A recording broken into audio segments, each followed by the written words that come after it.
Hello friends, আজ সকালবেলা kawaii মাছ এনেছে। বললো কাওয়াই মাছগুলো বানাতে, কিন্তু আমি তো কাটতেও পারি না, এত জ্যান্ত কাওয়াই মাছ। তো আমার শাশুড়িকে বললাম কেটে দিতে। তো আমার শাশুড়ি মানে বালতি থেকে মাছগুলো এনে ঢেলেছে, আর লবণ দেওয়ার সাথে সাথে মাছগুলো নিচে পড়ে গিয়েছে।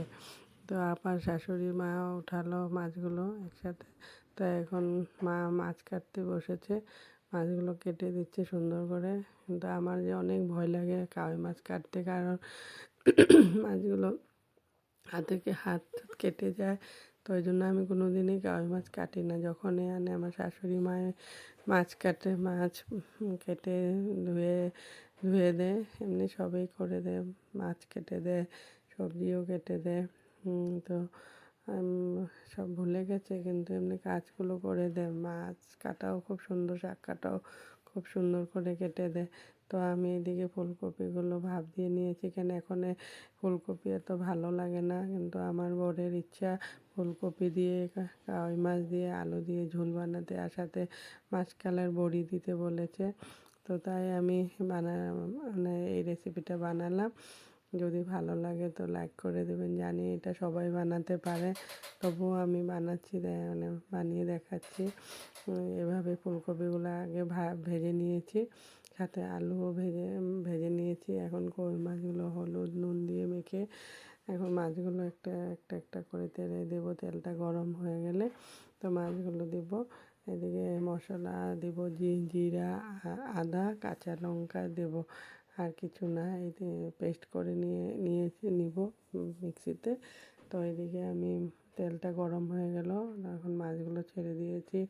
মাছগুলো মাছগুলো ভাজা ভাজা হয়ে গেলে নামিয়ে দেব। আর এদিকে মাছগুলো ভাজা হয়ে নামিয়ে দিয়েছি। এখন মাছগুলো নামিয়ে আর অল্প আছে সাথে ওগুলো দিয়ে দিচ্ছি, সব ভাজা ভাজা করে নিচ্ছি। আর এদিকে মাছ ভাজা হয়ে ডালের বড়িগুলো ভাজা করে নিয়েছি। ডালের বড়ি ভাজা মানে একটু লাল লাল করে ভাজা হলে খেতে ভালো লাগে, সেন্টও আসে সুন্দর। তাই মাছ এভাবে, আর আমার বর এরকম করে মানে কাওয়াই মাছের ঝোল বানালে খুব ভালোবাসে। আর আবার আমার কিন্তু পেঁয়াজ দিয়ে বানালে ভালো লাগে, তেলকই। কিন্তু বরের জন্য বানাচ্ছি। তো ফুলকপি এখন মশলাটা দিয়ে দিলাম, আগে করে রেখেছিলাম মশলাটা দিয়ে নাড়াচাড়া করে ভালো করে মশলাটা কষিয়ে তারপর ফুলকপি আলু এগুলো দিয়ে দিলাম। তো এখন ভালো করে ফুলকপি আলু যখন সাঁতলানো হয়ে যাবে, এদিকে গরম জল করে রেখেছি, গরম জলটা দিয়ে দিলাম।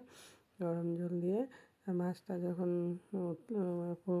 ঝোলটা উতলে যাবে, তখন মাছগুলো এক এক করে ছেড়ে দেবো। এখানে ডালের বড়িও দিয়ে দিয়েছি। তো মাছ এদিকে উতলে এখন মাছগুলো দিয়ে দেবো, দিয়ে ব্যাস একটু ঝোলটা যখন ভালো করে হয়ে যাবে নামিয়ে দেব।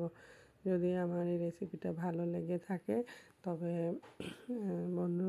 বন্ধুরা আমাকে লাইক করে দেবেন। আজকে এখানেই শেষ করব, আবার নতুন কিছু নিয়ে আসব। আর যদি ভালো লাগে তবে লাইক করে দিবে। আজকে এখানেই শেষ করলাম।